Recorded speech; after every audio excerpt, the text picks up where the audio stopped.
Okay.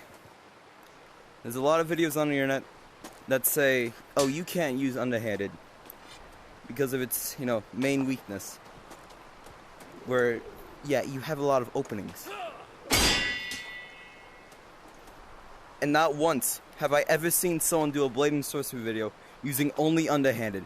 But I found a solution. A possible solution. To most of the issues presented by underhanded. It's simple, really. You guys know how katanas work? You guys know how to katana? It's that easy. It's that simple. This is all you need. This is all you need. Watch. That's all you need. That's all you need. Because if you hold it like this, then you can, position it. You can angle it. Against sideways attacks, boom, just turn the fucking sword sideways. Against upwards, oh boy, eggshells. And then you got a fucking, you got an entire range of motion. It's like wielding a sword normally, except underhanded. It's that fucking easy. I'm surprised no one's ever thought of this. Well, people probably have thought of this. But still, you might be asking, what do you do against piercing attacks? Since you have basically no guard against that.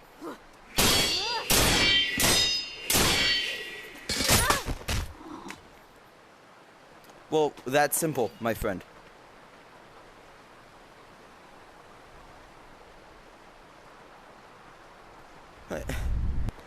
I don't know. Okay, this is actually a weird style. This is a new one.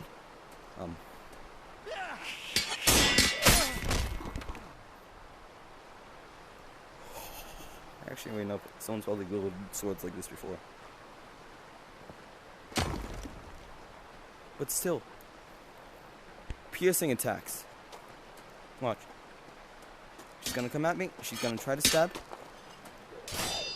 That is not a stab. Woman, I need you to try and stab me, alright?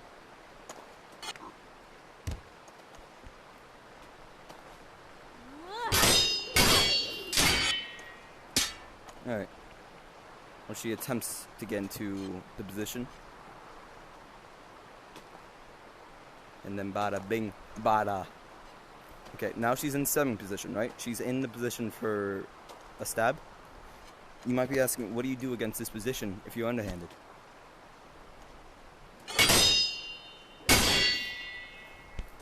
Simple.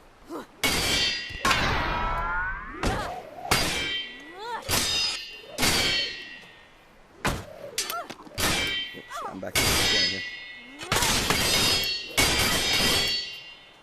Back in the corner.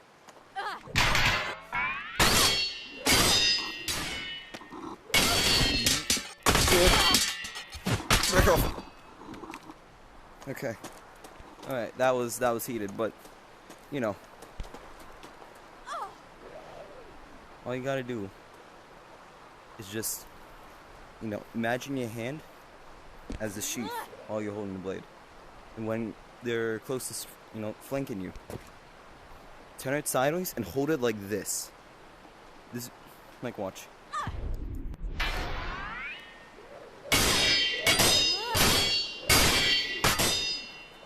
Because in theory, it would create a barrier that this sword will go against.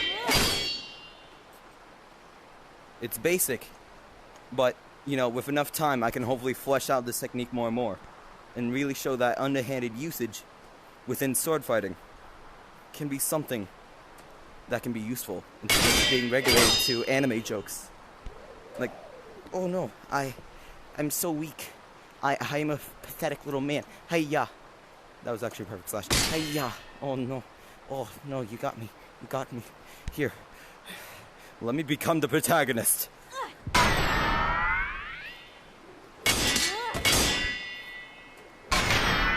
Here's my special move. The spin to win. And now I shall go through 15 Noctis character development before doing that again. Seriously. What is it with media and disrespecting this form? I don't understand.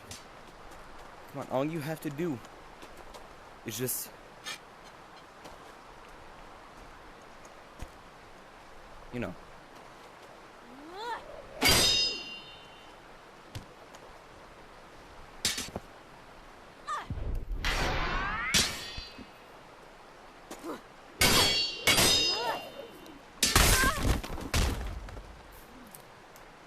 Alright, well, I guess that's it for this tutorial video of how to underhand 101.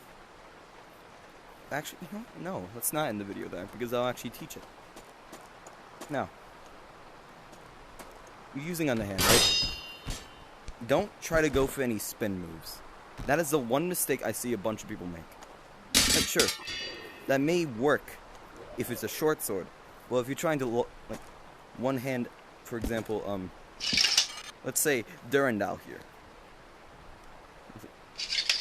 Like, it's not gonna work.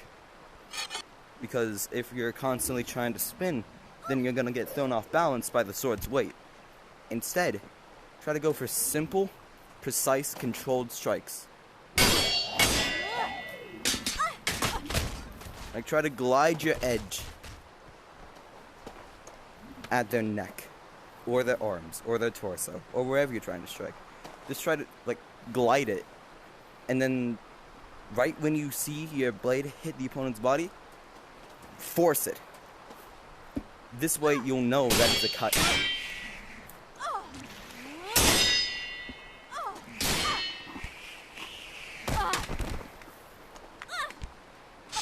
And underhand is really good for things like stabbing, catching opponent off guard. However, the downside is, unless you know how to block and how to angle your blade correctly, in which case, if you want to learn how to do that, yeah, just try learning how to use a katana. Try learning how to cut with a katana, because the alignment on that blade is very similar to the alignment that you need for underhanded.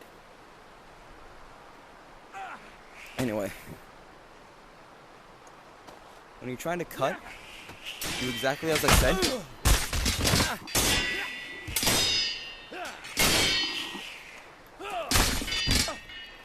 And just glide it, Glide it. Don't force it. Don't no, because then the blade's gonna be tilted and you're not gonna cut. Instead, glide it. Make sure you know the alignment of your blade. And then, when you're trying to guard,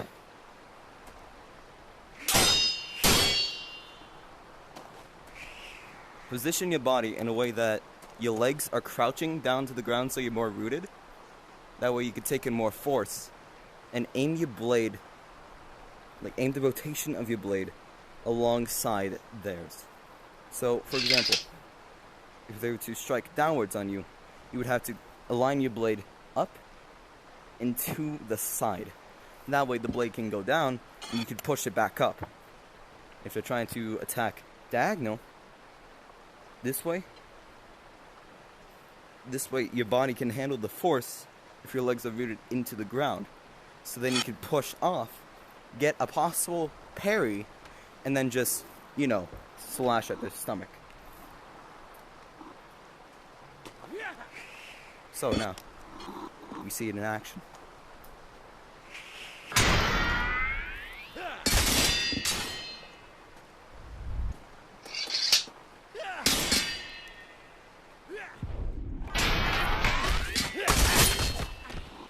Just like that.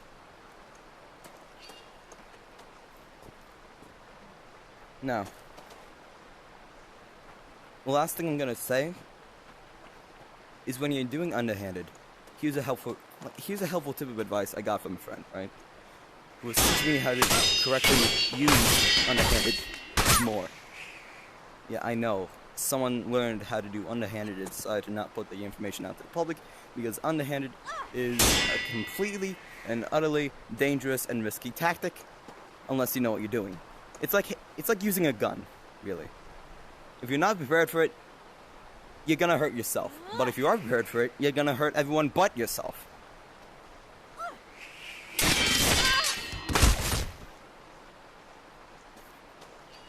Now, what I'm gonna teach you is possibly the most dangerous move in sword fighting. Not for the opponent, but for yourself. It's risky. You've gotta follow through with it. If you trip up, you won't be able